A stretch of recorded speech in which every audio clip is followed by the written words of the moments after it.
It's good to see you, Dick. It's good to be back. Everything has been arranged. She's up there waiting for you. Thank you.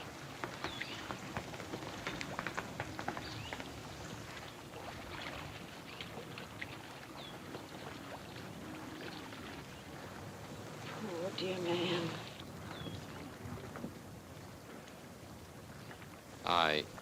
I guess I'll be going now. Good luck to you, Dick.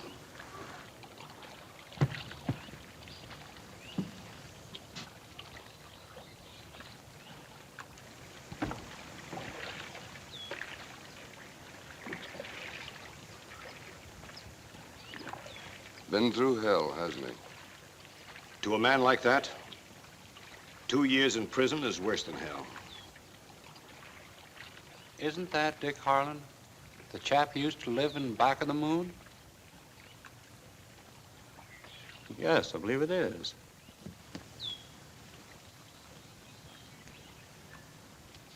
Well, of all the 7 deadly sins, jealousy is the most deadly. Oh, will you bring us some coffee, please? You were his lawyer, weren't you? Yes, I defended him. Some might say I lost the case for him. I read the newspapers, but somehow I never could make head nor tail of it. Well, there's some things that couldn't be told in a courtroom. Yet of all the people involved, I suppose I'm the only one who knew the whole story. You see, it was through me they first met. He'd been working very hard on a new book. I invited him up to my place in New Mexico for a rest.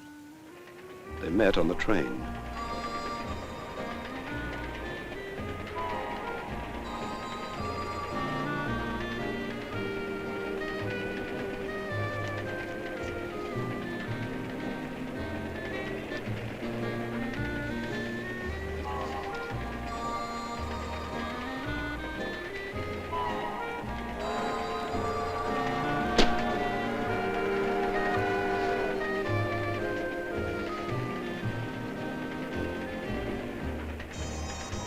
Thank you.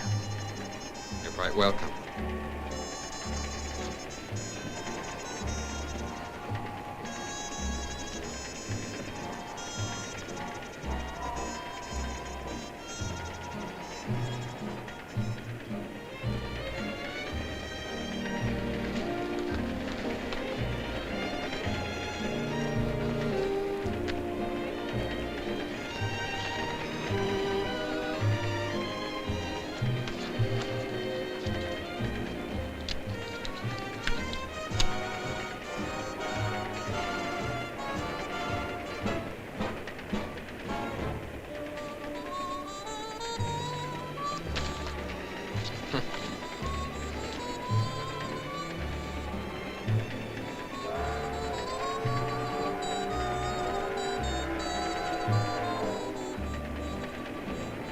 Oh, I'm sorry. I was staring at you, wasn't I? I didn't mean to, really. It's only because you look so much like my father. When he was younger, of course, your age. A most remarkable resemblance. For a moment, I thought... Do forgive me. Well, to tell you the truth, I was doing quite a bit of staring myself. And I assure you, it's not because you look like my mother. As a matter of fact, I can't say you look like anyone I've ever met before. Then why did you stare? Do you really want to know? If it's not too unflattering. Now, you know perfectly well that nothing I could say about you, the way you look, I mean, could be anything but flattering. Of course, if you don't like flattery. Oh, but I do. On second thought, it won't be flattery. It'll be the truth and nothing but the truth. Any resemblance to flattery will be sheer coincidence. Shall I proceed? Proceed. While I was watching you, exotic words drifted across the mirror of my mind as summer clouds drift across the sky. Couldn't you be a bit more specific? I'll try. Watching you, I thought of tales in the Arabian Nights, of myrrh and frankincense And patchouli? patchouli, that's it. Wait a minute.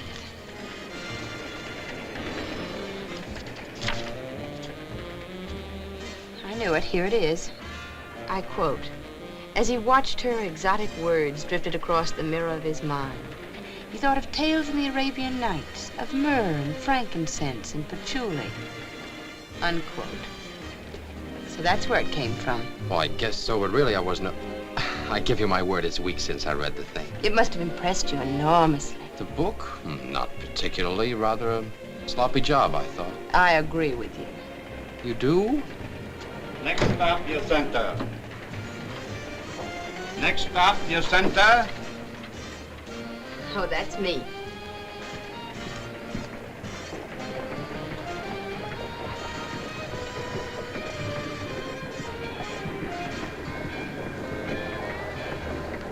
Jacinta.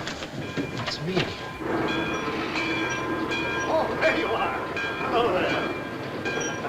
Oh, it's nice to see you. Hello, Mrs. Barrett. Hello. Hello, baby. How are you? Hello. How are we? Oh, fine. When you see the kid, fine. Wonderful. Charlie, get those bags, will you, please? Oh, we're looking forward to seeing the Can you ranch. stay long? Oh, well. Here we are.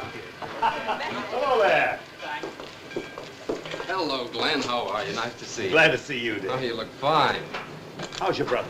Oh, Danny's still flat on his back. He wanted very much to come, but the doctor thought the trip might be too much for him. Oh, I'm sorry. Ladies, may I present Mr. Harlan? Mrs. Barrett? How do you do? How do you do, Mr. Barron? Ruth Barrett? How do you do? Hello. Ellen Barrett. How do you do? How do you do? We met on the train, rather briefly. Too briefly. Well, I've got the car right here, folks. You all ready? Come on. Did you say Harlan? Richard Harlan. Oh, Mr. Harland, I'm terribly sorry. I doubt if I'll ever forgive you. Ruth, wait till you get a look at the new colts. Oh, I think they're done. Ellen, we got plenty of wild turkey this year. Wonderful. Big as ostriches, twice as ornery. Hope you people are all good and hungry.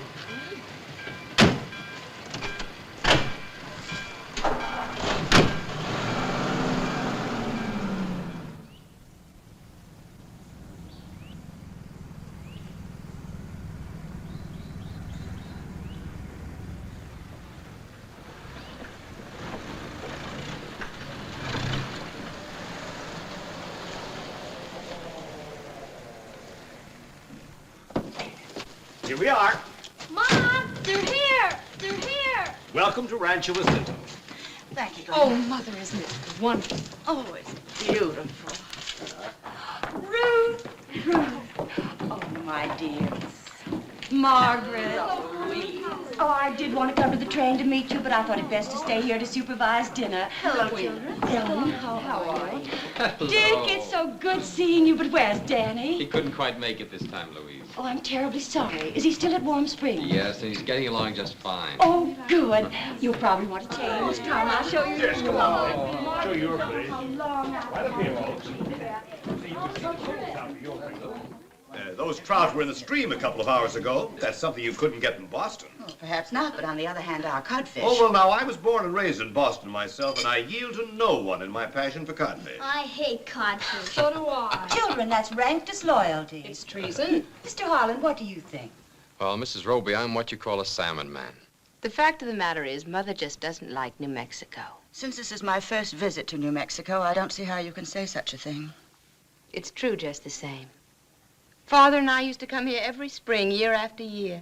And occasionally Ruth came along, but never Mother. It's too bad Mr. Barron didn't come along this time. I've been told I resemble him. Who told you that, Mr. Harlan? I did. Louise, don't you think so? Well, yes, now that you mention it. Glenn? Well, in a way. In every way. I noticed it the minute I saw him in the club car. His face, his voice, his manner. It's uncanny. Well, I must admit you've aroused my curiosity. If I should get an opportunity to meet your father. That's hardly likely, Mr. Harlan. My husband... We've come here for my father's funeral. My goodness, there is a resemblance. Why, a most decided resemblance.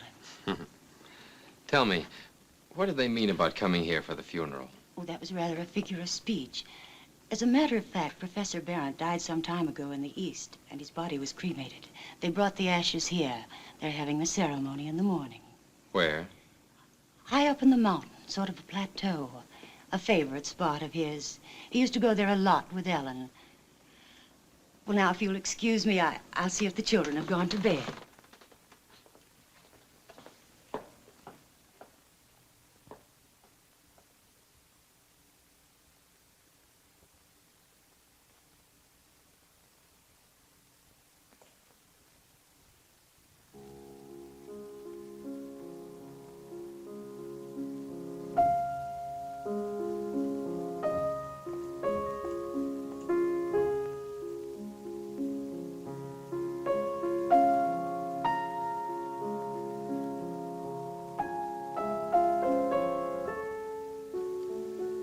Hello. Hello. Ellen's gone for a walk. Well, how did you know that I... Oh, I'm quite psychic. Oh. And is your sister psychic, too? Oh, yes, much more than I am. Only I'm not her sister. You're not. No, I'm a cousin. I've lived with the family ever since I was a child. Mrs. Barrett adopted me.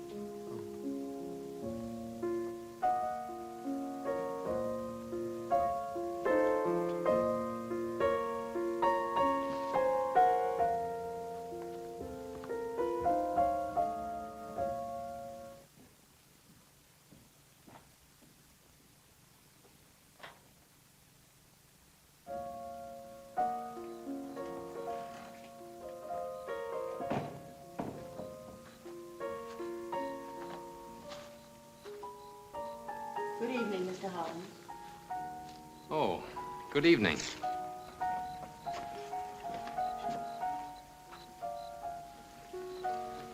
In all fairness, I must confess the nights here seem more beautiful than they do at Beacon Hill. Infinitely. I think everything's more beautiful here. Ellen has gone for a stroll. Thank you.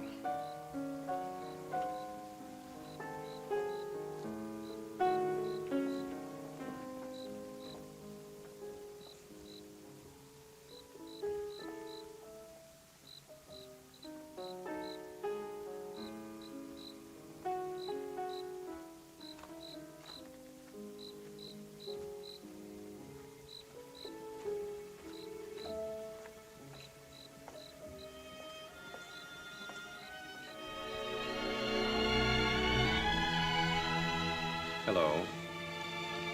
Hello. Am I intruding? Not at all. Well, I'm afraid I owe you an apology. It was rather clumsy of me at the table to speak of your father. That's all right. You couldn't have known.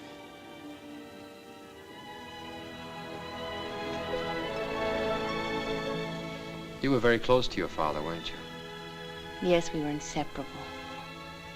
From the time I was able to walk, we were both happiest when we were together.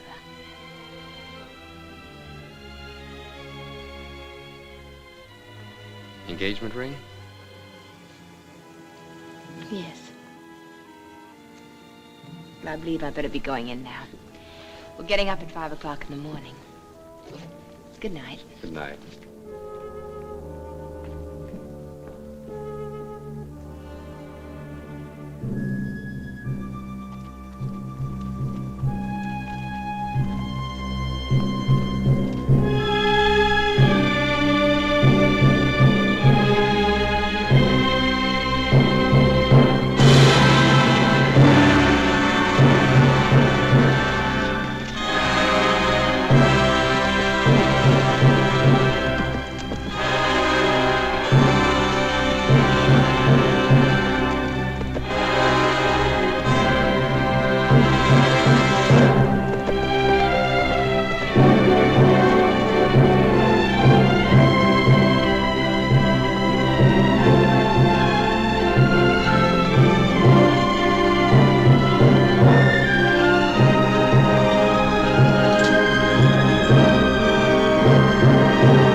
Don't you think somebody ought to go look for Ellen? What for? Well, it's pretty wild country up there. Perhaps she's lost. Oh, Ellen knows her way home. Well, I know, but it's been over 12 hours. Suppose something happened to her. Nothing ever happens to Ellen.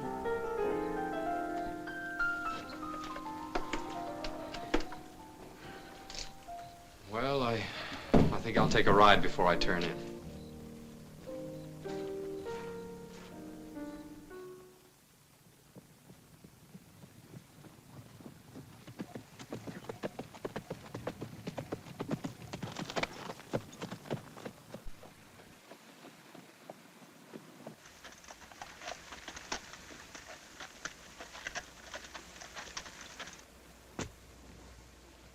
Are you all right? Oh, yes, perfectly. I just wanted to be alone for a while. Thank you for coming to the funeral this morning. You knew I was there? Yes, I saw you as I rode by. I hope you don't think it was just curiosity. No, I understand. I'm glad you were there. So am I. I'll never forget it. Father used to say it was like riding across the front lawn of heaven. We made a pact to bring our ashes here when we died. If you die first, I told him, I'll bring yours here. If I die first, you'll bring mine. Yet I know now. People you love don't really die.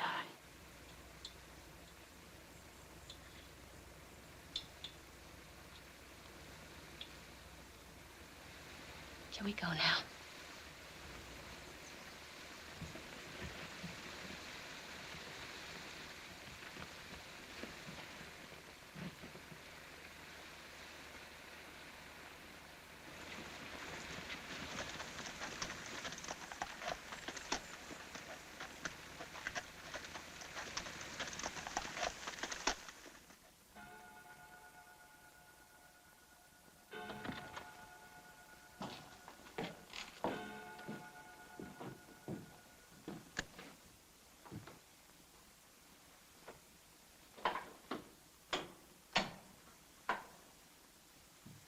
I'm not a bit sleepy, are you? Not in the least.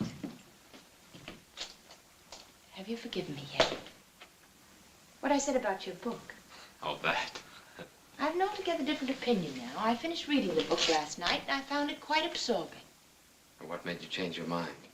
I got interested in one of the characters, Which one? the author.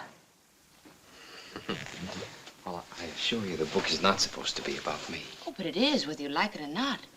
Every book's a confession, my father always said. Of course, you have to read between the lines. And did you? Mm-hmm. Well, what sort of man am I? You're a bachelor.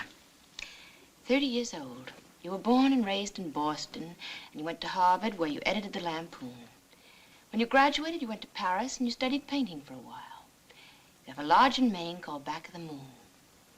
Before you went in for writing novels, you were a newspaper man. Your favorite sport is fishing, and you speak French and Spanish quite well. Well, shades of Sherlock. Do you mean to say you got all that just from reading my book? Just from reading The Dust Jacket. It was all there under your picture, you know. You know, if you lived in Salem 100 years ago, they'd have burned you. Why did you give up painting? Well, it was like this. The first place I discovered I was colorblind. But since I was interested in post-impressionism, that didn't matter much, did it? No. However, when I made the acquaintance of the boys in the left bank, I found that they lived in squalid garrets, and most of them were miserably undernourished. Have you ever known what it was to be really hungry? I'm hungry right now. Good heavens, you must be. You haven't had dinner, have you? No lunch. Why, you poor thing, you must be famished. Mrs. Roby told Emily to leave you a tray. Good. Oh, there it is. I'll get it.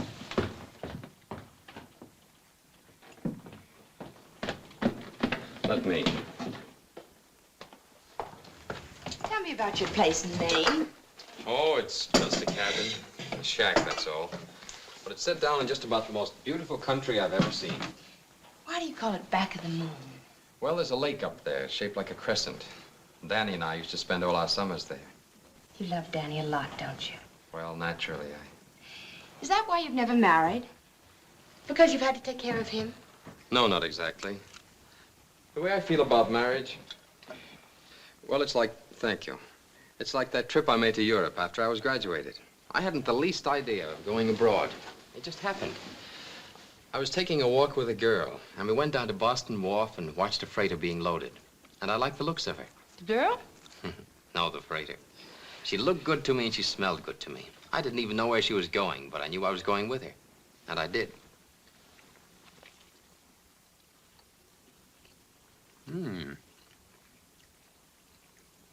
Hey, this is about the tastiest sandwich I've ever eaten. What is it? Turkey. Wild turkey. Ever hunted them? No, I haven't. It's tricky shooting. They're sort of scary, but they're so big and clumsy, they hate to take wing. It's a lot of fun. I'd like to try it sometime. How about tomorrow? Well, if Glenn has no other plans. I meant just the two of us. I'd love to. Why did you come for me tonight? Well, I don't know exactly. Everybody assured me you'd be perfectly all right. I guess it was just an impulse. Like the time you took the freighter? Yes. You knew I was coming up there tonight. You were waiting for me, weren't you? Yes. And you came, didn't you? Well. Good night.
Hello.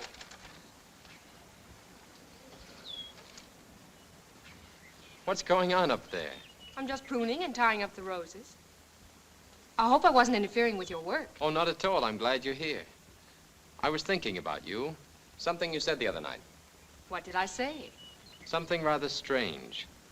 You said you'd been adopted by Mrs. Barrett. What's so strange about that? Well, you didn't say Mr. and Mrs. Barrett. Weren't you adopted by both of them? Well, yes, of course. Then why did you say Mrs. Barrett? I don't know. I suppose it was because she suggested that she was alone so much at the time, and I mustn't keep you from your work.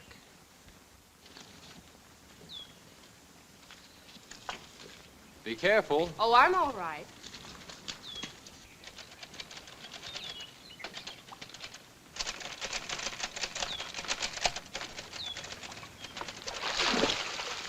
How's that for an entrance?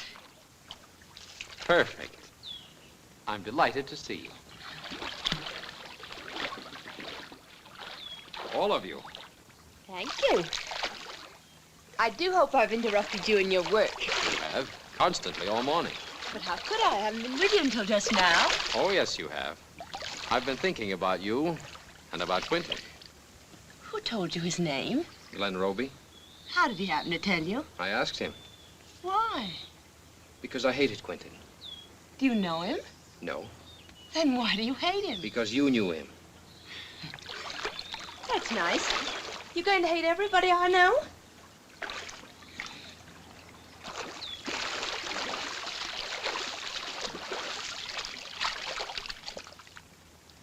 You've lost your ring.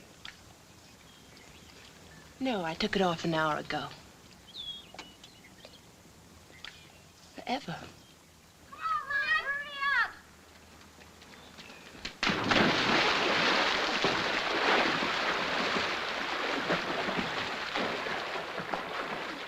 I'll race you across. 1, 2, 3, go!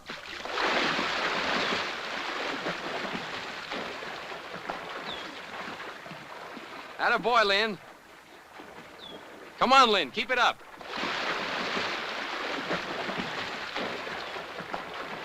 Come on.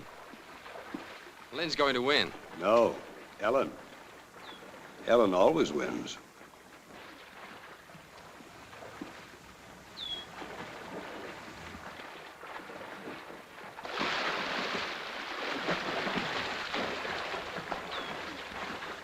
The winner! Don't forget we have a date after lunch.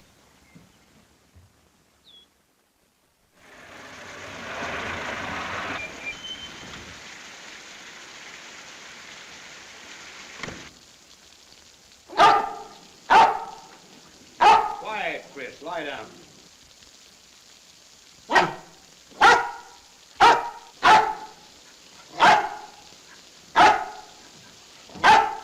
What's the matter with you?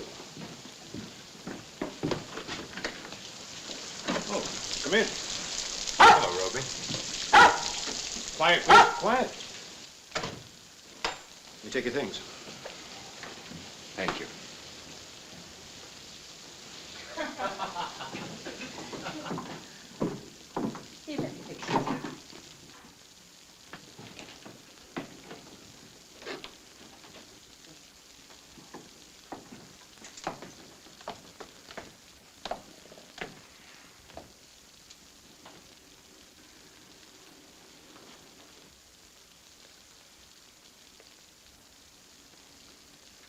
Well, hello. What in the world brought you here? An airplane.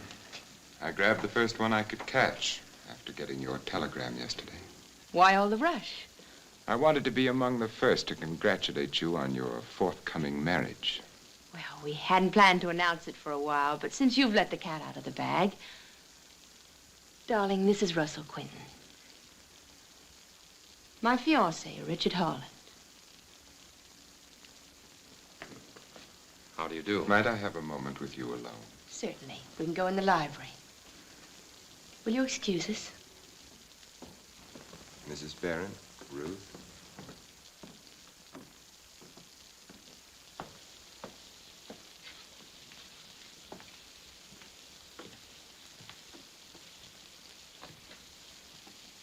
Dick.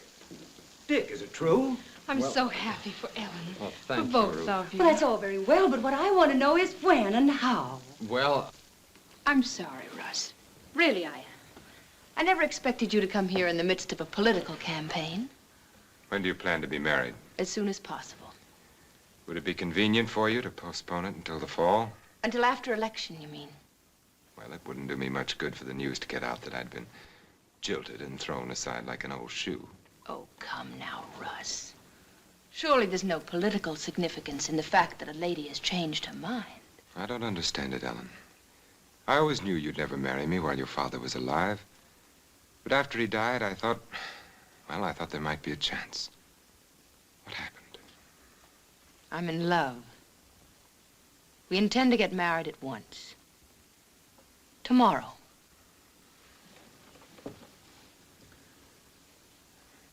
Don't look so downcast. I'll still be able to vote for you. Perhaps you don't think I'm good enough for you, or romantic enough. I know people thought I was marrying into the Barrett family for reasons, but that's not true. I want you to know that I had only one reason. I want you to know that I was in love with you. I'm not a man who loves often, Ellen. I love once. Thank you, Russ. That's quite a concession. I loved you. And I'm still in love with you. That's a tribute. And I always will be. Remember that. Russ, is that a threat?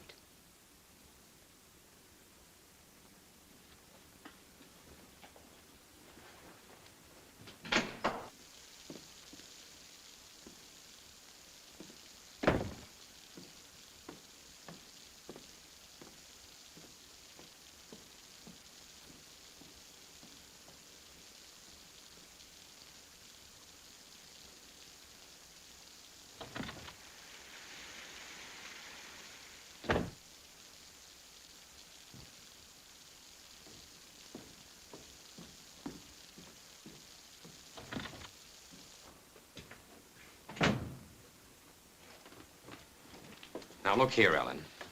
Darling, will you marry me? Why, you unpredictable little...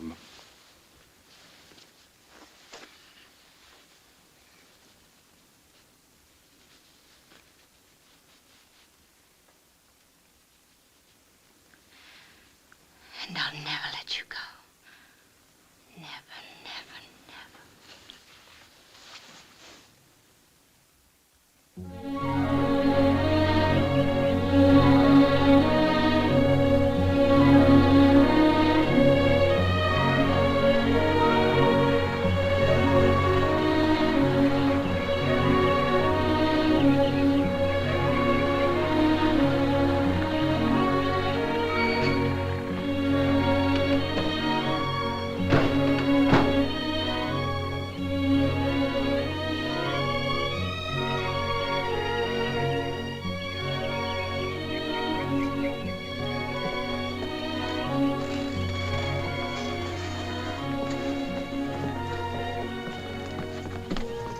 Ellen, there he is.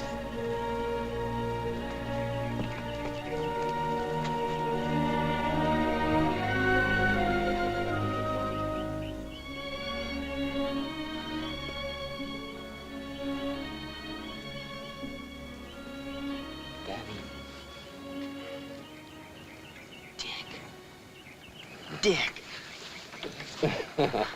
Easy, boy, easy. Oh, Dick. Hey, you put on weight. Say, I believe you've actually grown. You look sort of different yourself. You get my telegram? Yeah, but I didn't sleep much that night. I just kept thinking, now he's left the ranch, and now he's in Chicago. I kept seeing that train coming nearer and nearer. I counted every turn of the wheels. May I come in? Hi, Danny. Hi, Ellen. I hope you like her, Danny. Because if you don't, we'll send her right back. Oh, please don't let him fire me, Danny. I like this job. Don't you worry. If he fires you, I'll hire you. Thank you. Were you surprised to get my letter? Not a bit. I knew it was in that letter even before I opened it. I just kept reading it over and over again. Just to sort of Get used to the idea? yeah. I was trying to picture what kind of a place Taos was. How long a honeymoon is. Ellen didn't like Taos. I thought Warm Springs would be a much better place for a honeymoon. Gosh, I hope you can stay a while. We're going to take a cottage right here in Warm Springs. And live here, you mean? That's right. That's Ellen's idea. That's the way she wants it. Gosh. Well, Mrs. Harlan, I think I can feel safe in saying the job is permanent. Thank you, sir. I always does my best.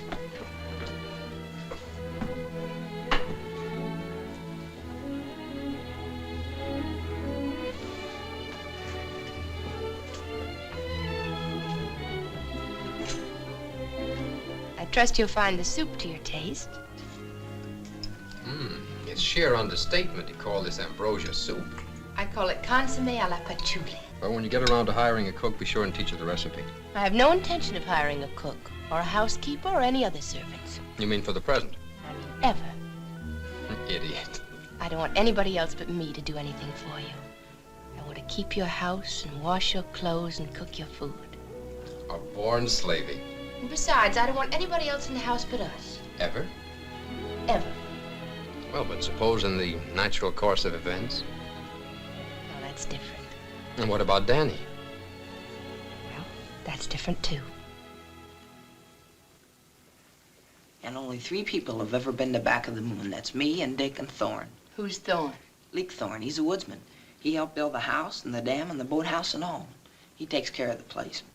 I'd like to get hold of some of Richard's baby pictures. Could I, do you suppose? Oh, yeah. There's a whole album full. A lot of college yearbooks with loads of pictures of him. Only there's one he doesn't like to show to anybody. Why not? Well, it's got a picture of Enid Southern in it. Who's she? She's the one they voted the best-looking girl. Was she really beautiful? Not as beautiful as you are. Thank you, Danny. Won't it be wonderful when you can go back to school again? Gosh, yes. What sort of school did you go to? Same one as Dick. Boarding school? Yeah, Oh, that must be fun. sure is. Has Dick been busy lately? Yes, he's been working awfully hard on his book. We mustn't interrupt him. And besides, have you forgotten our secret?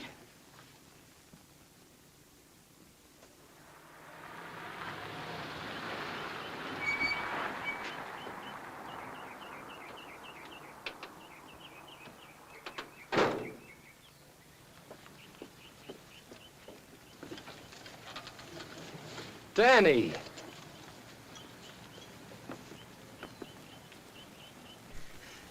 Dick! Dick! Danny! Danny! Now we can, all three of us, go to Back of the Moon. Can't we, Dick? Can't we? You bet we can. You bet we can.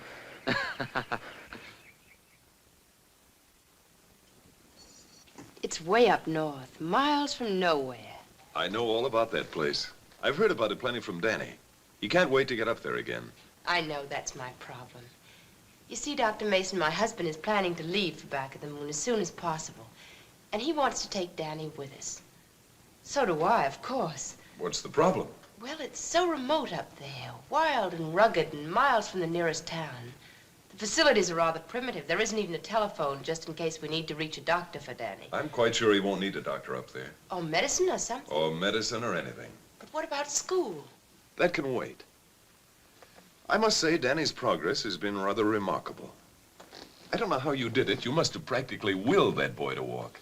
But don't you see, Doctor, my husband will be busy a good deal of the time writing.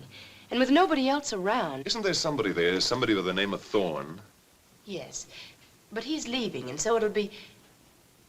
I assure you, I don't want to shirk any responsibility. I'm thinking only of Danny, and I... No, that isn't true.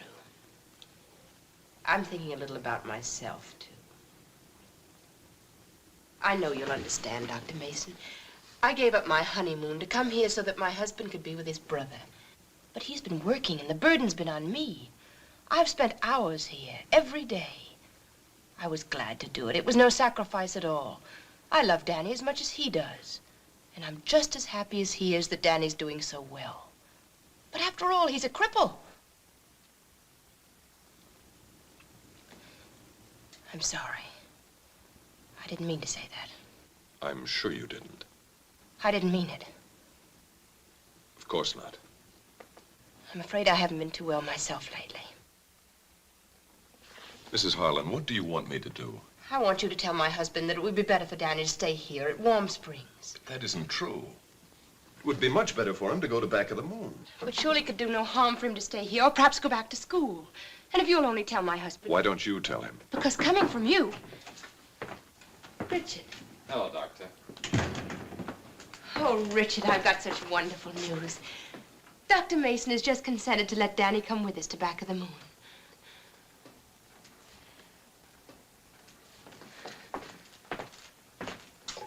Oh, no, darling, please. Let me. I want to be the first to tell him. And this is Leek Thorne. Hello? Yes, it's for you. Hello? Oh, golly, Ellen. We're going to Back of the Moon.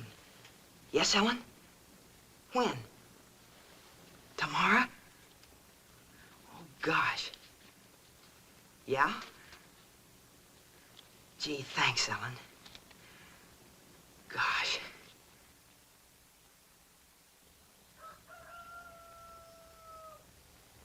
Treat my daughter kindly and say you'll do no harm. And when I die, I'll leave to you my little house and farm. My horse, my plow, my sheep, my cow, and everything I own. And all the little chickens in my garden. My horse, my plow, my sheep, my cow, and all the little chickens in my garden.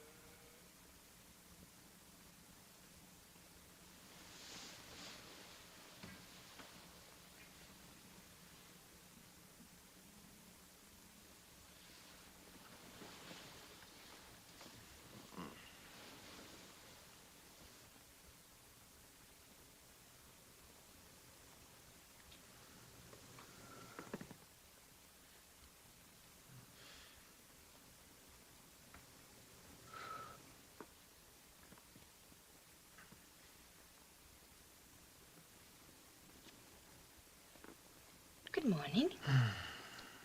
Good morning. Oh, darling, I dreamed you were... What gives?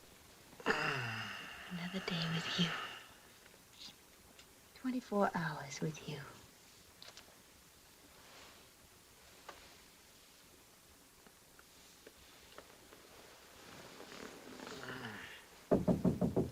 Morning, Dick. Hey, good morning, Danny. Morning, Ellen. Hi, Danny. Hey. How about a dip in the lake before breakfast? Okay. And all the little chickens in my garden. Dee-dim, dee-dee-dum, dee-dee-dee-dee. Morning, Miss Harlan. Bowen, who gets up first, you or the sun? Well, mostly it's neck and neck. Thought maybe you'd like to have me fix breakfast for you this morning. Oh, no, that's my job. Shucks, I'm beginning to feel sort of like a fifth wheel around here. You mustn't feel like that. Richard considers you a part of the place. You must have been especially nice to him when he was a boy. Oh, that wasn't hard. He was a nice kid. You must have had wonderful times together. Yep, tolerable. Did he change much when he got to be a young man? Not especially. Did he used to confide in you a lot? Yeah, sometimes. Did he ever tell you about Enid Southern? Who? Enid Southern. I don't especially recall he did. Who was she? Oh, nobody in particular, I guess. Just school stuff.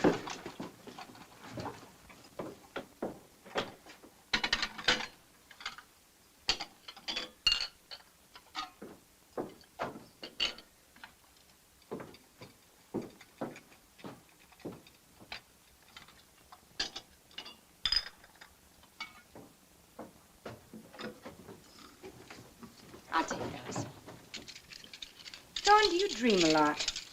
Never. I had the most awful nightmare last night. We were out in the skiff, my husband and I, and he jumped in for a swim.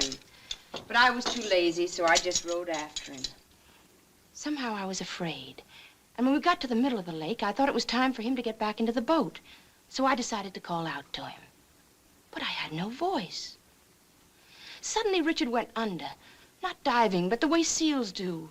Just sort of settling in the water. Then he came up again, and one of his arms flung out to me as if he were trying to call to me. I tried to row to him, but the lake was like glue. The boat wouldn't move.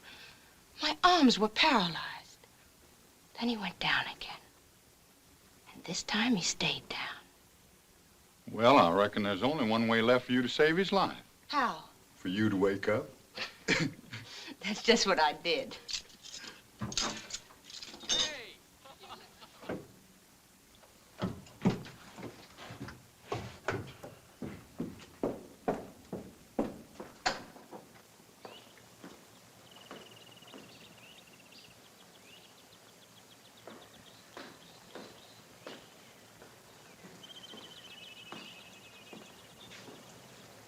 Come and get it. Oh, come on in, Ellen. The water's swell. Guess we better go in. Okay, last one in's a sissy.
Oh, no.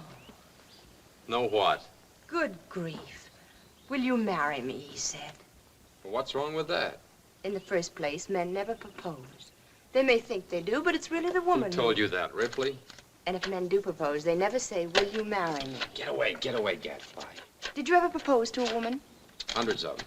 When you proposed to Enid Southern, Who told you about Enid Southern? did you say, will you marry me? I didn't propose to her. Did she propose to you? Beat it, will you? How did you propose to me? I... You didn't. I proposed to you. Like this. Remember? Okay, I'll marry you. Right after I finish my chapter. I hate your chapter. I hate all your chapters. They take up too much of your time. Funny thing, that's what my publisher says. No, I'm serious. After all, it isn't as if you had to write for a living. I've got more than enough for both of us. And, darling, it's the dearest wish of my heart to support you. Is that bad? Oh, darling, I didn't know it would be so wonderful here, back of the moon. You like it here, do you? Every minute. If only it weren't so crowded. Crowded? Why, this is the most remote, uninhabited place east of the Mojave. I mean the cabin. Not that I mind chaperones, not in the least. But there's Danny's room on one side of us, and Thorne's room on the other side, and the walls as thin as paper, and the acoustics disgustingly perfect. Well, at least nobody snores. Do you know, ever since we've been married, we've never been alone, not for a single day. And do you know... And do you know that Thorne moved his cot and his things to the boathouse this morning? He did? Mm-hmm. Oh, Richard, I hope you didn't tell him Oh, not at all. It was his own idea. As far as Danny's concerned, Where is Danny? he went with Thorne. Where's Thorne? He went to town. You don't mean they're going to stay in town? Oh, certainly not. Then why did they go? Do you have to know everything? Tell me. No. Tell me? Cut it out. Tell me. Stop it. It's a secret. You can't have any secrets from me.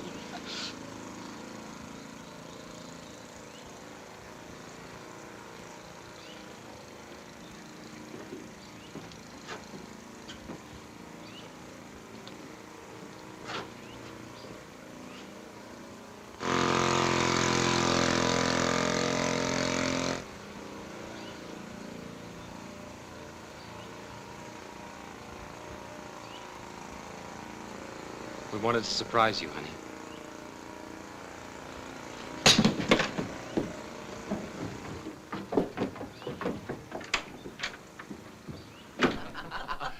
Dee-dee-dum-dum, dee-dee-dee-dee-die, dee-dee-dee-dum-dum, dee-dee-I-die, dee-dee-dee-dum-dum, dee-dee-dee-die. Oh, oh, oh, oh, oh, oh. We've got a mule down on our place. We put this mule in the derby race. At the crack of the gun, he took to the rail. He flew with his ears and he stared with his tail. A very funny wedding happened down our street. A man named Oates married a gal named Wheat. And as they marched down the aisle, you see the organ played, "What shall the harvest be?" Oh, a possum and a tomcat had a fight. They fought all day and they fought all night. They fit and they fought till their tails dug the ground. Then they hoisted up their tails and they fit another round. Oh, deedle-deedle-dum-dum, deedle-deedle-die, deedle-deedle-dum-dum, deedle-I-die, deedle-deedle-dum-dum, deedle-deedle-die, die-da-die-die-die. Danny, you sing one. Come on. Oh, I got a gal named Caroline. Some of these days she's gonna be mine. She's the gal that I admire. She's the gal sets my heart on fire. What was that? Oh, that was a loon. There's a couple of them across the lake. They sound horrible. Oh, you'll get used to it. But wait till you see the deer. You'll love them. They come right up to the cabin to be fed. What do you give them? Potato peelings and salt. And then, of course, there's our porcupine. Oh, yeah. He used to come up every morning and nibble on the doorstep. The Robies paid us a visit at Bar Harbor just before we left. Are they well? The children had the mumps. Oh. Of course, you've heard about Russ Quinton being elected district attorney. Really? They say he's got his mind set on the governorship. It wouldn't surprise me if he made it. Do you suppose we could find some wild wisteria and transplant it around the cabin? I know where there's some. Oh, fine. Then tomorrow we... I'm afraid Thorne won't have time for that. He has his work to do. Look what I can do. Thorne showed me.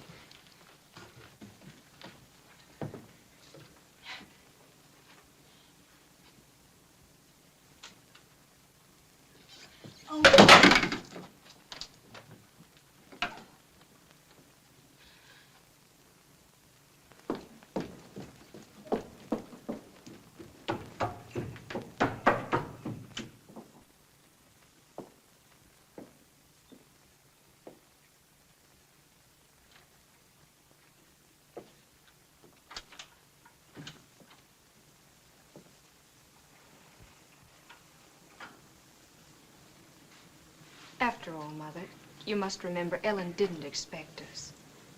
We shouldn't have come, Ruth. We shouldn't have come.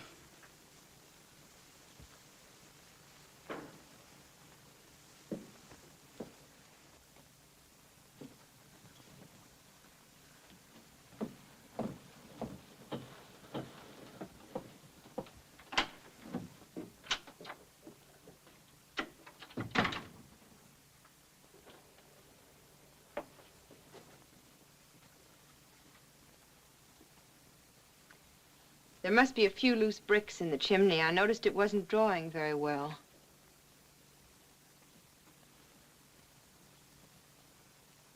Did you hear me, darling?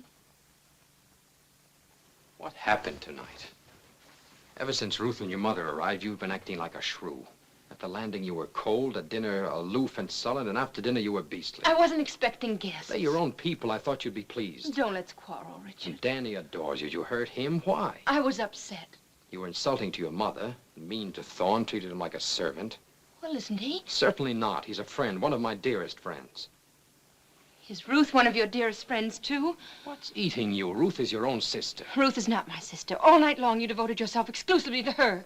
Well, somebody had to make her welcome. Maybe you're in love with her. You're in a rotten mood, Ellen. Maybe that's why you invited her up here. Shh. Do you want her to hear you? I keep forgetting you can't draw a deep breath in this room without being heard all over the house. Let's change the name of the place from Back of the Moon to Goldfish Manor. What's happened to you? You're deliberately whipping yourself into a fit of hysterics. Oh, no, I mustn't do that. It might disturb Mother and Ruth or wake up Danny.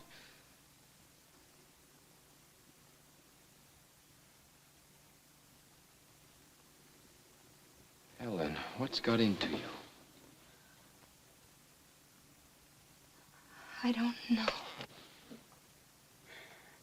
I don't know.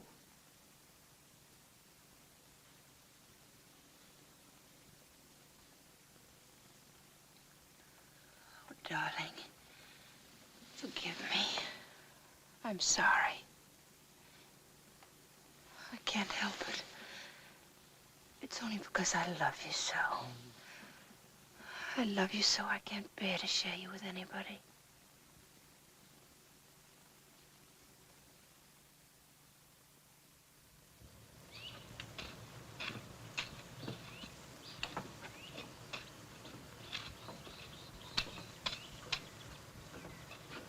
Well, the gal with the hoe. Oh.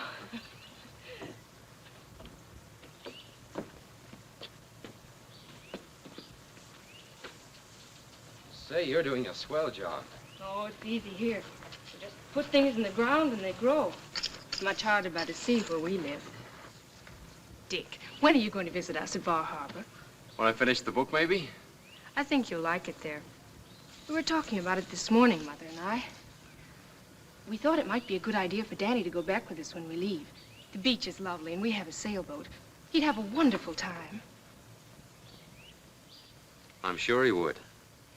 There's a school, too, an excellent school. Yes, I know. Ellen told me all about it.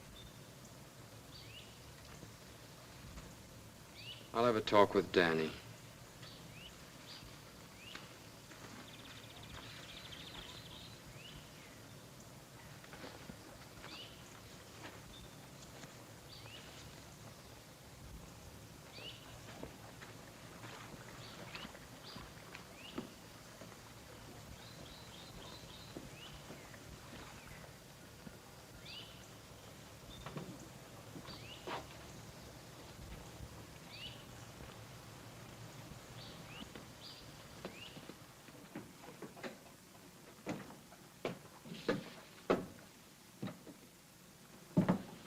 Dick, as far as I've read, it's splendid.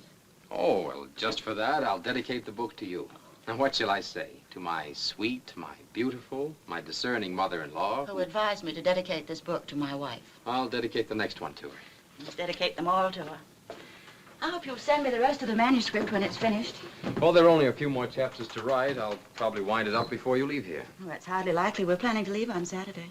On Saturday? But that's preposterous. You've only been here a few days. Yes, and they've been wonderful days. Ruth and I shall never forget them. But really, there are reasons why we must be getting home. Does Ellen know you're leaving? I told her this morning. Now, don't look so downcast, Dick. You know, in a way, mothers-in-law are like children. They should be seen and not heard. Not seen too much. What's wrong with Ellen? There's nothing wrong with Ellen. It's just that she loves too much.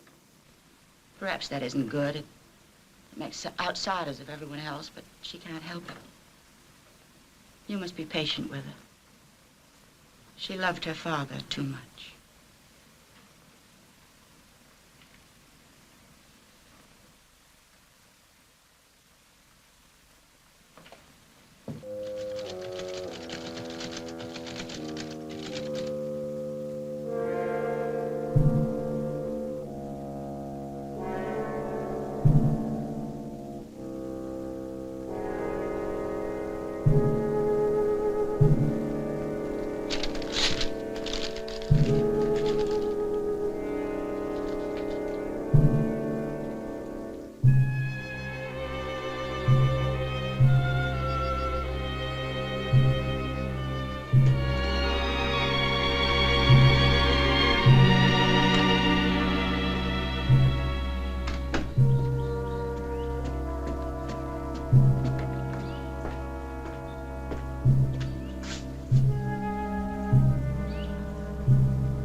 Please, Danny, sit still. How do you expect me? I can't help it. It tickles.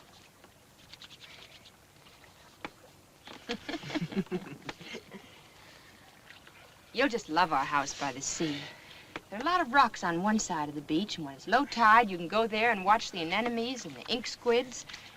And there are the most wonderful shells and pebbles, all sizes and colors. Sounds swell. Hold still. How'd you like to go to Bar Harbor for a while? I had a letter from Ruth, and she'd love to have you. I'd love to go. With Dick, you mean? Well, no, he doesn't want to leave here until the new book's finished. And then we can join you.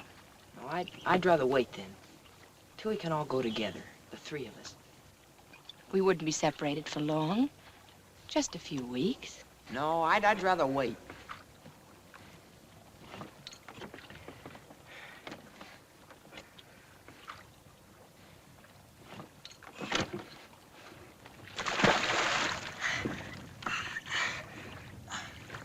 Can I swim all the way across today?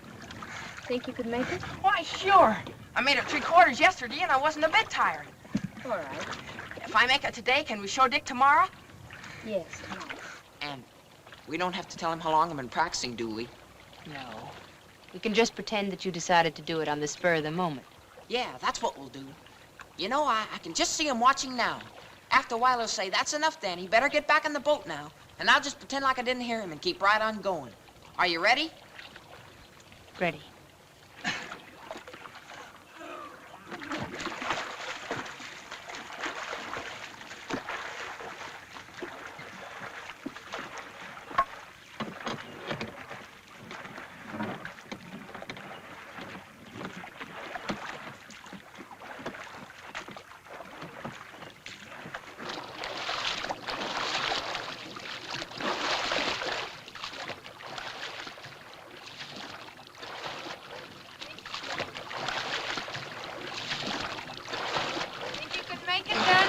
Oh, it's a cinch. Don't worry about your direction. I'll keep you on your course. Okay.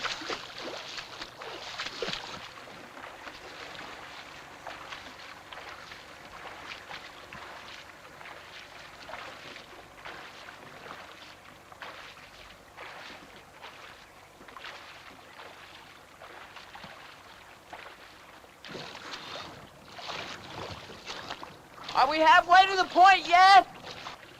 Not yet.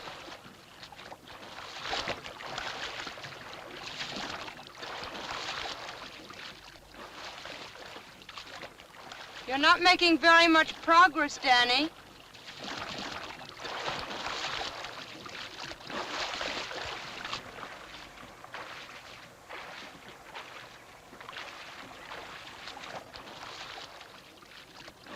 Are you all right? I'm a little winded. I had a kink in my side, but it's gone now. Better float for a while. Yeah.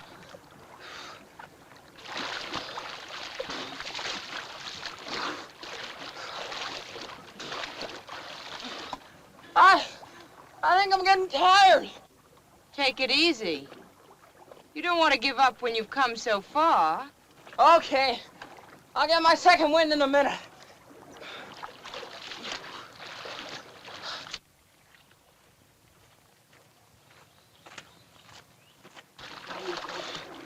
Oh! Oh, water's cold.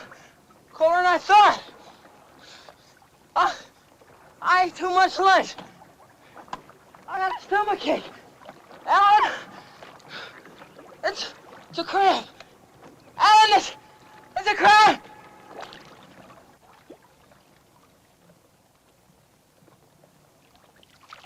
Alan! Alan! Help me!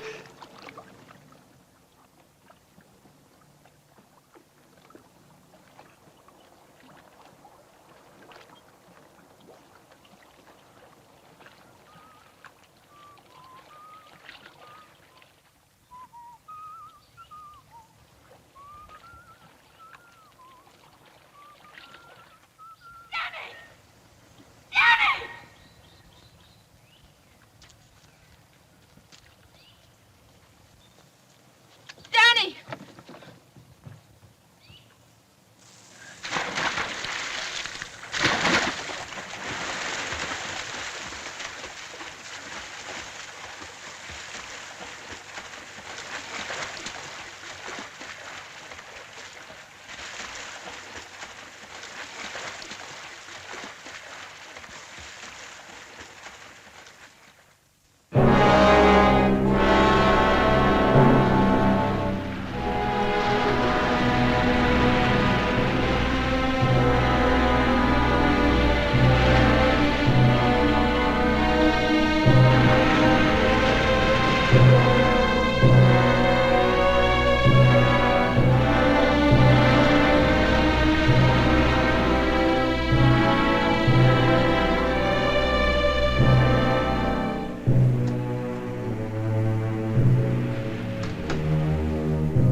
I've been cleaning Father's laboratory.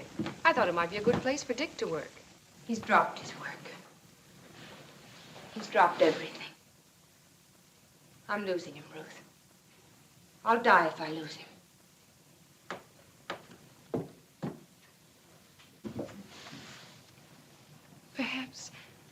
Perhaps if you went back to the lodge, just the two of you. No, he hates it now. Everything about it. He never wants to set foot there again. And he doesn't want to go back to Boston. If I only knew what he was thinking. You've always helped me, Ruth. Help me now. A little time, Ellen. You'll see. He's had a great loss. There's a great emptiness in his life. If he only had a child of his own.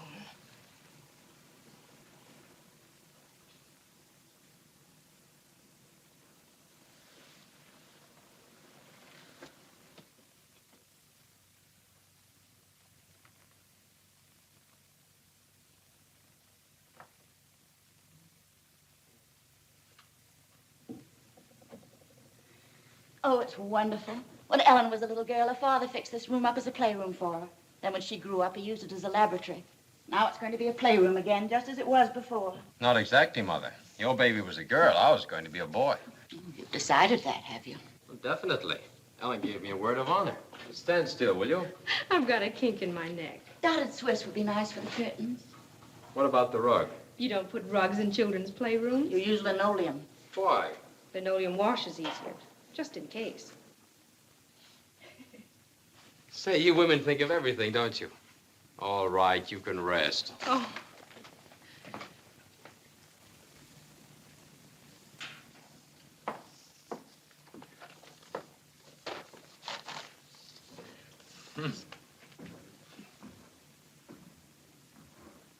Ellen, you shouldn't have walked up those stairs. You know what the doctor told you? Darling, come here and sit down. What have you done with Father's lab? We didn't want you to see it till it was finished. What have you done with his things? We stored them in the basement. Why didn't you consult me? We wanted to surprise you. It's an ideal place for a playroom. But I didn't want the room changed ever. I wanted it left just as it was. I know you don't like being surprised, but we were only trying to please you. Come on, darling. Everything's so wonderful now.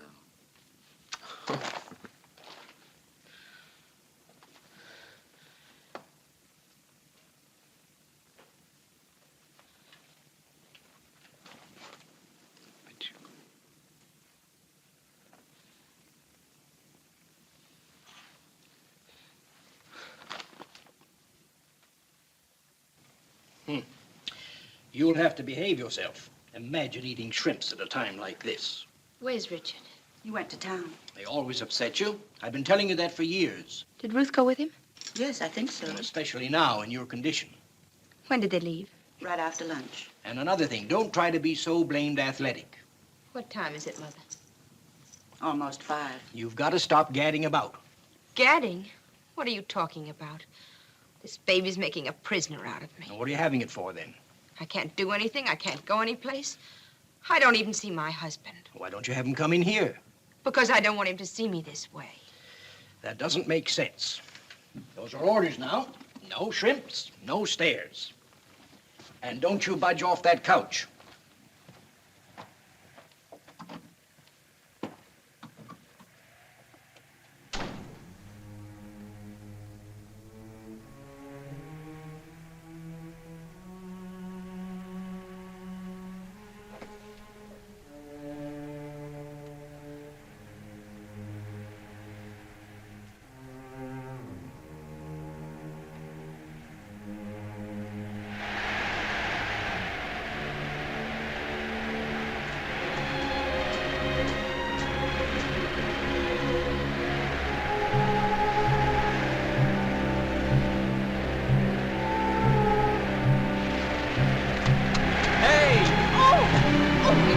Get those, Ruth.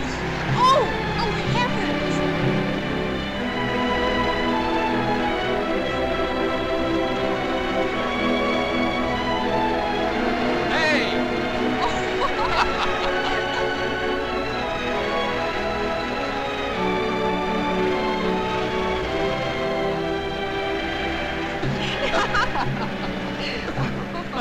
There! What are you doing? You look so funny. You should always wear your hat like that.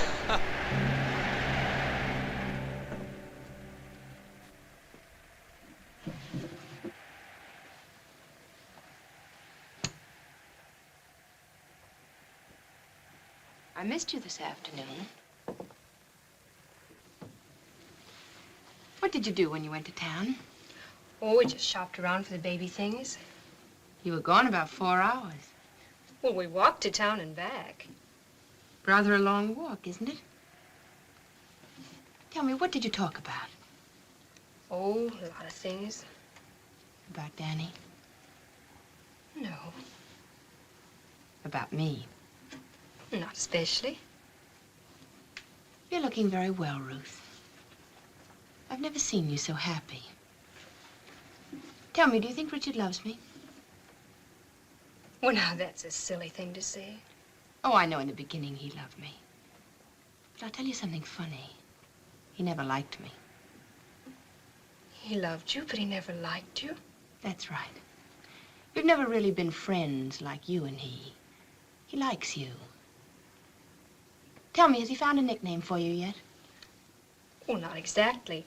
Sometimes he calls me the gal with the hoe to kid me about my gardening.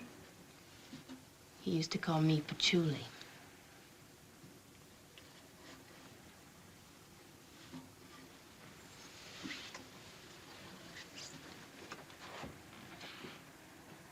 Look at me. I hate the little beast. I wish it would die. Ellen. Shocked, aren't you? If you were having the baby, you'd love it. Well, I never wanted it. Richard and I never needed anything else. And now this. How can you say such wicked things? Sometimes the truth is wicked. You're afraid of the truth, aren't you, Ruth? No. You're the one who's afraid.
Ellen.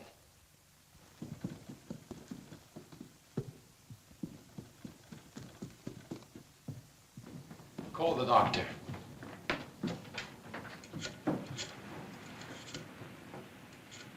What happened? She must have tripped. Hello, Dr. Saunders. This is Ruth Barron. Yes, please come over at once. Something terrible has happened.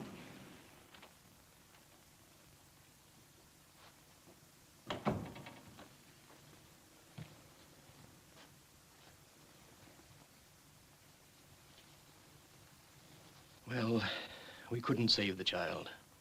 It was a boy. I hadn't really hoped. As long as she's out of danger. Oh, yes. You may rest assured of that. When she came to, she remembered nothing about leaving her room. She thought she must have been walking in her sleep. Well, she couldn't have been asleep. I was with her only 20 minutes before it happened. You can go in and see her now for a moment, if you like. First his brother, and now his son.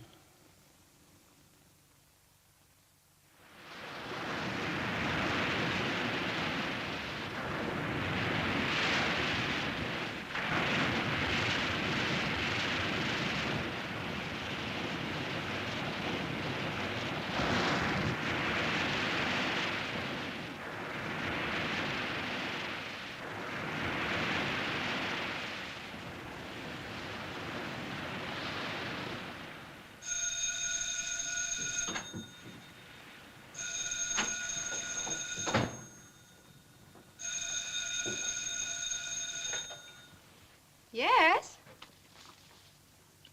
No, she's not here at the moment. But I'd be glad to take a message.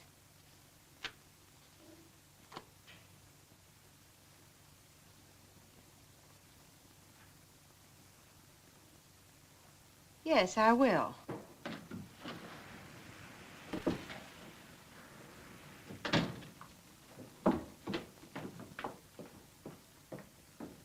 Don't mention it. Ruthie, my lass, the surf was wonderful. You should have come in for a dip. Too cold for me. You're a softie. You always were.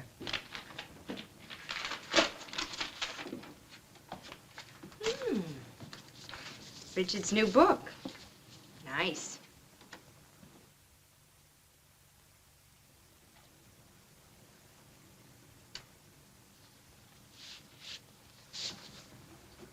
Where is everybody? Dick's gone for a walk. Mother's in her room. I'm worried about Mother these days, the way she keeps to her room. Isn't she well? Perfectly well. Then why do you suppose she insists on acting like a hermit? Why don't you ask her? She won't talk to me. I can't imagine what's come over her. Oh, by the way, that phone call was for you. Somebody from the Travel Bureau in town said it was all right about the transportation and hotel reservations. Who's going places and where? I am. Mexico.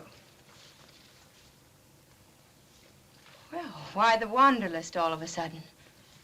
I just thought I'd like to get away for a while. From what? Is there anything so strange about my wanting to take a trip? No, I suppose not, but why Mexico? I've always wanted to see Mexico. I've never heard you say anything about it before. What part of Mexico? Tasco. When are you going? Next week. With Mother? No. By yourself? By myself. What are you running away from? Is it me? Ellen, when we were kids, you used to torment me every way you could think of. You can't do that anymore. Is it Richard? If you must know, I'm going away because I can't stand living in this house any longer. The whole place is filled with hate. Your hate. Not hate, love, Ruth. Richard's love for me. All these weeks I was in the hospital, helpless. You had him here in the house to yourself. But it didn't do you any good, did it? He still loves me more than ever. That's what you can't abide. That's why you envy me, isn't it? I don't envy you, Ellen. All my life I've tried to love you, done everything to please you. All of us have. Mother, Father, and now Richard. And what have you done? With your love, you wrecked Mother's life. With your love, you pressed Father to death. With your love, you've made a shadow of Richard. No, Ellen, I don't envy you. I'm sorry for you. You're the most pitiful creature I've ever known.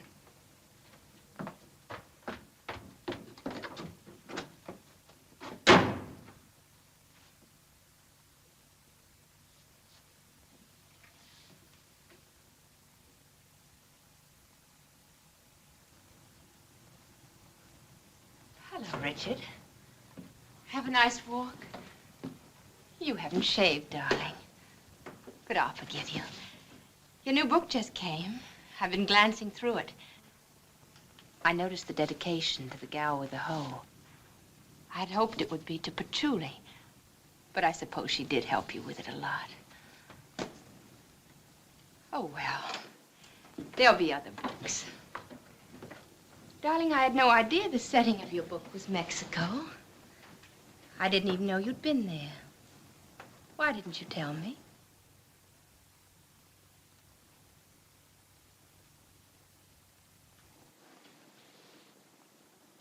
Is anything wrong, Richard? You're so strange. You've been avoiding me. Going off by yourself. Where do you go? What do you think about? Whatever it is, can't you share it with me? We haven't done that for a long time, shared things. Ever since Danny... You've never forgiven me for that, have you? You've always blamed me. You did tell me not to let him swim the lake unless you were with us, but we wanted to surprise you. Danny was so happy planning to surprise you. He'd been doing so well. He swam 3/4 the day before, and he was sure he could make it. The water was so warm. I thought there was no danger. I must have looked away for a moment, and then when I looked back, Danny was sinking. I pulled at the oars and then lost one, and then I grew panicky. It was like a nightmare. Like walking in your sleep? Yes. Yes, I began to paddle, and the boat didn't seem to move. And so you let him drown. Didn't you? Didn't you? Richard, you're hurting me. What happened that day at Back of the Moon? You got rid of everybody else. Your mother, Ruth, Thorne. There was only Danny left. What were you thinking of? You never really cared for him. You only pretended to. What happened? Did he refuse to leave? Don't, Richard. Don't. Was that why you killed him? I didn't mean to let him drown. But you did, didn't you? You're a perfect swimmer. And the boat was so far away, and he was going down for the 3rd time. You killed him. You let Danny drown, didn't you? Didn't you? Yes. Yes, I did. I let him drown, and I'd do it again. I didn't want him around. I didn't want anyone but you.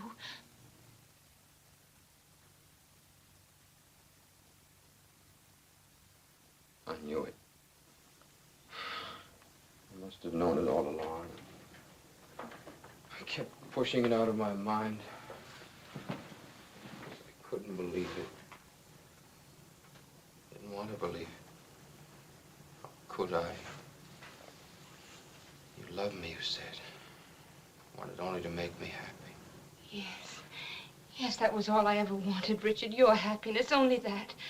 I didn't mean to let Danny drown. I didn't plan it. I swear I didn't. But when the cramp caught him and he went under, I thought if he never came up again, I'd have you all to myself. I thought if he was gone, you'd have only me. And suddenly, while I was thinking that, he was gone. I was sorry then and frightened, and I tried to find him, tried honestly, tried hard, but it was too late. Why don't you kill me, Richard? You could so easily, you know. And the baby. You never wanted it, did you? No. Oh, don't you see, Richard? I didn't want anyone around, only you. I wanted to be just with you. I couldn't stand having anyone between us. Oh, I love you so, Richard. I love you so. I'm leaving you, Ellen.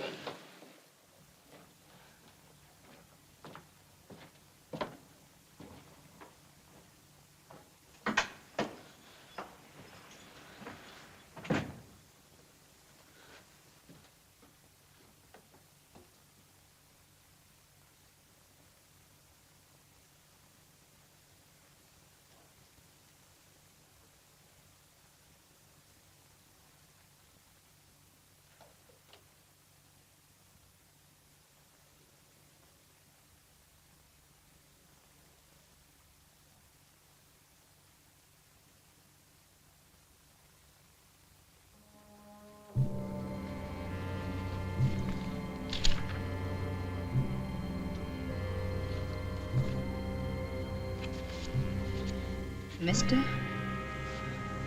Russell Quinton, District Attorney, Sussex,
Flight 17, the Sunset Special, now loading at Gate 7.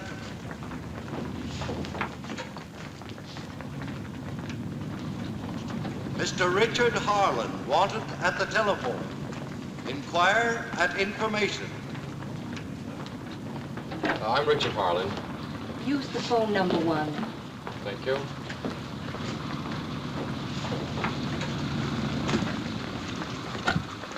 Hello. Yes, this is... Oh, hello. What? Well, how did it happen? Oh, yes, of course. I'll take the first train back.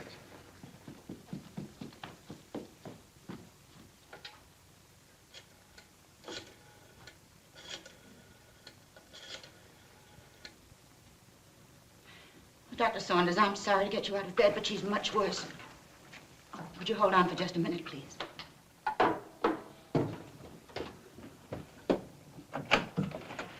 Oh, thanks. Where is she? In her room. It happened very suddenly. We were having a picnic lunch at the beach. Doctor, it seems to be more serious than you thought. Could you come at once, please?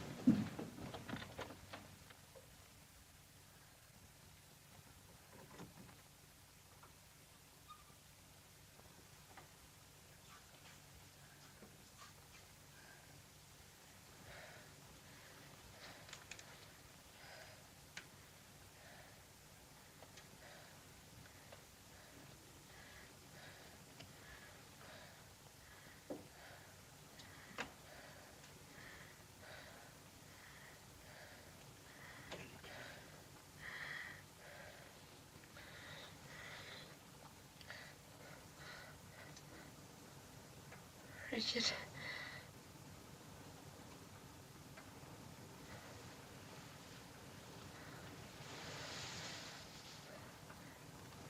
I'm going to die. Oh, don't talk like that, Ellen. You're going to be all right. No. And you mustn't feel sorry for me. I'm not afraid. Only promise me one thing. I want to be cremated, like my father. And my ashes scattered in the same place. Remember?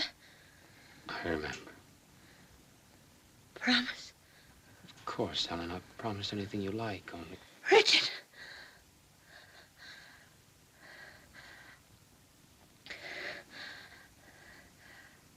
I'll never let you go, Richard. Never. Never.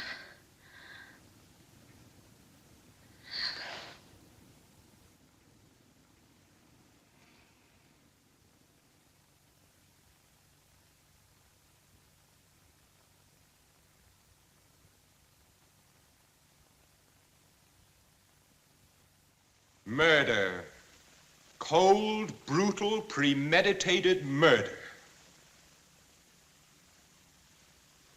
The state will prove that on the afternoon of September 5th, at a picnic attended by Ellen Harland, her mother, and her adopted sister, that Ellen met death as a result of poisoning. The state will prove that the sugar with which Ellen that day sweetened her coffee was mixed with poison, and that she met death by reason of that poison. The state will prove that the defendant had both motive and opportunity to commit this dreadful crime. And the state will prove that the defendant, Ruth Barrett, deliberately and maliciously plotted and carried through the murder. It'll be all right. I refer now to the envelope found in the defendant's leather jacket. When you analyzed the contents of this envelope, what did you find? The apparent sugar tested 60% arsenic. Shortly after you made this test, I came to you with a sealed parcel. Yes, sir. The contents was a bottle half full of white powder. I'll show you the bottle. That's it. You analyzed the contents? I did. What was it? Pure arsenic. Your witness, Mr. Roby. No questions. Mr. Medcraft, you were the manager of the Bay State Mortuary. I am. Were the remains of the late Mrs. Ellen Harland cremated at your establishment? Yes, sir. Who made the arrangements? Miss Ruth Berendt. Your witness. No questions, Mr. Quinton. Mr. Carlson, what is your occupation? Vice President of the Seaboard Trust Company. Your bank is trustee for the estate of the late Ellen Berendt Harland. Yes, sir. When was the last time that you saw Mrs. Harland? Just after she got out of the hospital. Did she make any provision in her will about being cremated after her death? No, she did not. Would you tell the jury what provision she did make? She requested that she be buried in the family vault at Mount Auburn Cemetery.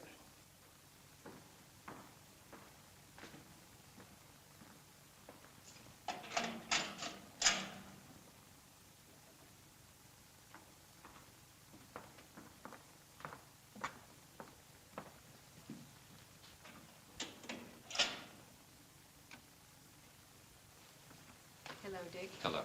Good evening. Good evening, dear. Tomorrow, Dick, you'll go on the witness stand. You must remember that Quinton isn't just the prosecutor. You may rest assured he'll have his brass knuckles on. He'll throw the whole book at you. He'll ask you some questions that won't be easy to answer. One in particular. You swear to tell the truth, the whole truth, and nothing but the truth, so help you God? I do.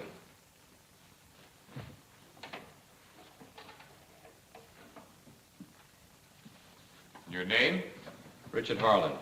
Your profession? Writer. If you don't mind, Mr. Harland, I shall ask you for a moment to be a reader. I've been asked how I happened to investigate the death of Mrs. Harland. This letter is my answer. I ask you to read it.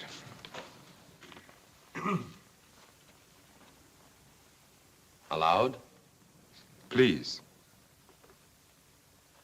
Dear Russ, I'm writing this letter to you because we once meant a great deal to each other, and there's no one else to whom I can go for help. Richard is leaving me. Proceed, please, Mr. Harland. It was after I left the hospital I first began to sense a change in my husband. At first I thought it might be due to the loss of our child.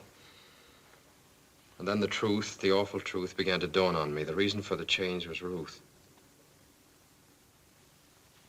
Russ, they love each other and want to get rid of me. When Richard suggested a divorce, I went to Ruth and begged her to give him up. She said she intended to have him and would stop at nothing. I told Ruth I would never give Richard a divorce, and it was then that she threatened to kill me.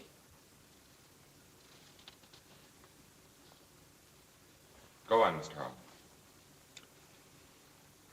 Russ, I know she means it and is capable of it. She will kill me the first chance she gets. If you don't mind, Mr. Harland, will you read that last paragraph a little louder? She will kill me the first chance she gets. Go on, Mr. Harland. I'm afraid to stay in the house, but I can't leave without Richard. I'd rather die than give him up.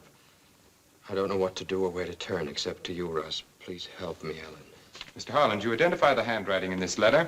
Yes, Ellens. I call your attention to the first sentence.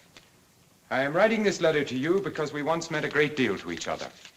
Do you know the significance of this? I suppose it refers to the fact that you once were engaged to her. Yes, we were once engaged. Did you know that when you first met her? Well, she was wearing an engagement You ring. knew when you met her that she was engaged to another man. Yes. And in spite of that, you made love to her. I suppose so. Will you tell the jury about this courtship? I didn't exactly court her. You mean that she courted you? No, not that either. Well, then what do you mean? I knew that she'd marry me if I asked her to. And so you decided to ask her? No, I decided not to. Did she ask you? Not exactly. Well, then how did you happen to get married? Well, I found one day that she had removed her engagement ring. She gave me to understand. I realized then that I was in love with her. Did you tell her so? Yes. What did she say? She said she would never let me go. How soon after this were you married? A couple of days later, she wanted it that way. Were you reluctant? I was doubtful. Now, Mr. Harland, I don't say this critically, nor in mockery, nor to suggest that you are conceited, but simply to be sure that I understand you correctly. You suggest that a beautiful young woman engaged to another man falls in love with you, wins you, and persuades you into a quick marriage against your better judgment. Is that a fair statement of the facts? Yes. I see. Now, how soon after this did you begin to regret your surrender? Were you happy with your wife for the first month? Completely. The second, the third, the fourth? Yes. Was Ruth at the ranch in New Mexico during the time Ellen met and courted you? Yes. Did you see much of Ruth at this time? No. Where did you go after you left New Mexico? To Warm Springs, Georgia, to visit my brother Danny. During your residence in Warm Springs, did you have any servants? No. Who did the housework?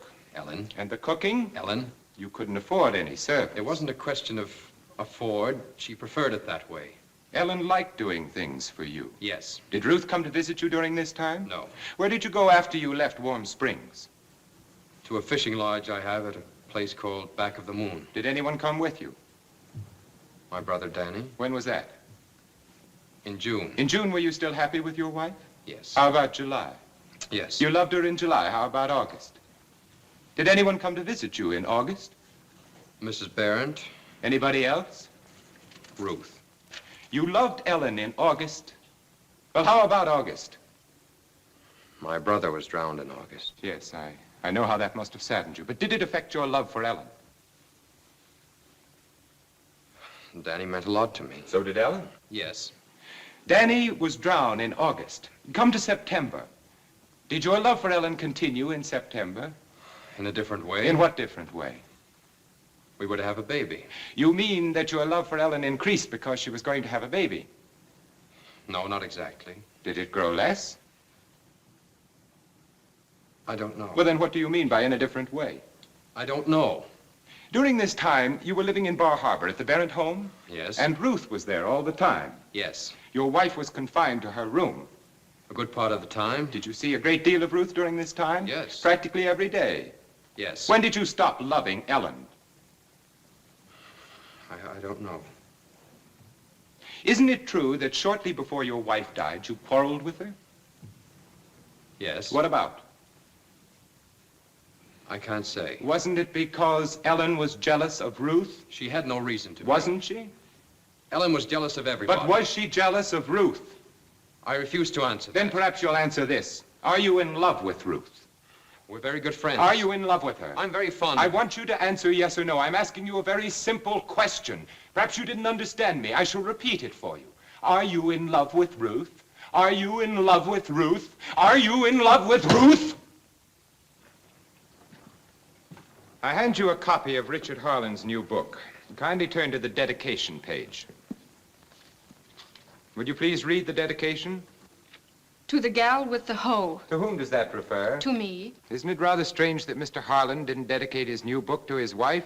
I don't think Ellen was very much interested in the book. But you were. Yes, very much. You worked with him on it. On the final draft, yes. That was written while Ellen was in the hospital, wasn't it? Yes. You were together a great deal during the time Ellen was in the hospital, Well, we were... working on the book. Yes. Will you tell the jury where most of the action in this book takes place? Tosco, Mexico. Had you ever been to Mexico before? No. During all the time that you lived with the Barron family, had you ever gone away on a trip before, alone? No. Why did you decide to go to Tosco? I wanted to get away. Did you expect to meet anybody there that you knew? No. Did you expect to be joined there by anybody that you No. knew? Did Mr. Harlan suggest that you go to Tosco? No, no. Let's get back to the dedication. Why did Mr. Harlan refer to you as the gal with the hoe? Well, I'm rather fond of gardening. You did all of the gardening. Yes. Did you ever use any chemical sprays or insecticides? Yes. Any containing arsenic, for example? I don't know. I show you a bottle here in evidence. Do you recognize it? Yes, it was mine. It held bath salts. Are you aware of what it contains now? Yes. By what chemical process do you suppose that bath salts turned into poison? I don't know. I show you a leather jacket here in evidence. Do you recognize it? Yes, it's I show mine. you an envelope here in evidence. Do you recognize it? Yes, it's the envelope containing the sugar. Which the state chemist testified was 60% arsenic. Yes. And which the sheriff testified was found in the pocket of this leather jacket. Yes. Did you wear this jacket on the day of the picnic? For a while, yes. Then I gave it to Ellen to wear. Why did you do that? She complained of feeling chilly. And so you loaned her the jacket. Yes. Will you tell the jury who prepared the food in the picnic hamper? Ellen and I. Who prepared the sugar? I don't know. It must have been Ellen. Why do you think it was Ellen? She was the only one who took sugar with her coffee. Who served the coffee on the day of the picnic? I did. And you gave her the sugar? Yes. And that night she was dead? Yes. And the very next day her body was cremated? Yes. And the following day, Harlan left with the ashes for the ranch in New Mexico to dispose of them there? Yes. So that no autopsy could be possible? No, that wasn't the reason. Ellen always wanted to be cremated and to have her ashes scattered with those of her father. Then why did she take the trouble to have a clause inserted in her will requesting that she be buried in Mount Auburn? I can't explain it. There are a great many things you can't explain. You can't explain how the poison got in the bottle of bath salts. You can't explain how it got in the sugar. You can't explain why Ellen's body was cremated so as to make an autopsy impossible. You can't explain why you made plans to leave this country shortly before your sister was poisoned. Well, perhaps you can explain this. When did you first fall in love with Richard Harlan? Did you ever tell him that you loved him? No. When did you fall in love with him? You've dodged long enough. You can answer a simple question, and I demand that you do so. Just when did you fall in love with Richard Harlan? Did you love him after his brother Danny was drowned? Did you love him after the death of his stillborn child, after his wife died? Did you love him last week, a month before, a year before? Are you in love with him today? Yes. Yes, I am in love with him. I think I've always loved him. The state recalls Richard Harlan to the stand. That's all.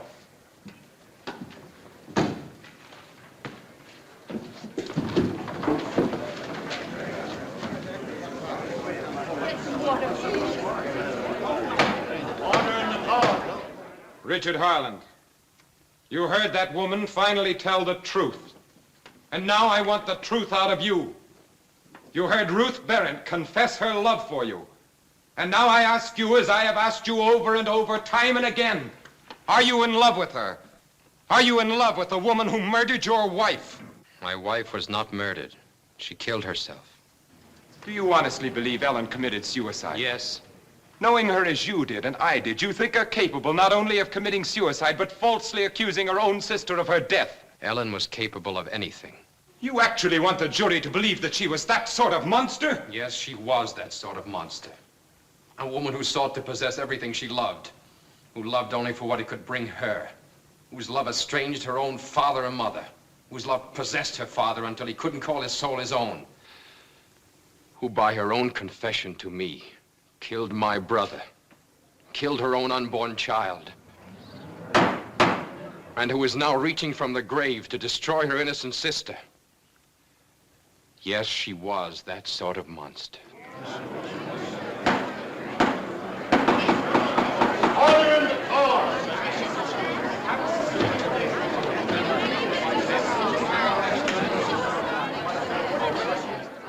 It took the jury only 10 minutes to bring in a verdict of not guilty for Ruth. But Harlan had sacrificed himself. In withholding knowledge of Ellen's crime, he'd become an accessory. He got 2 years.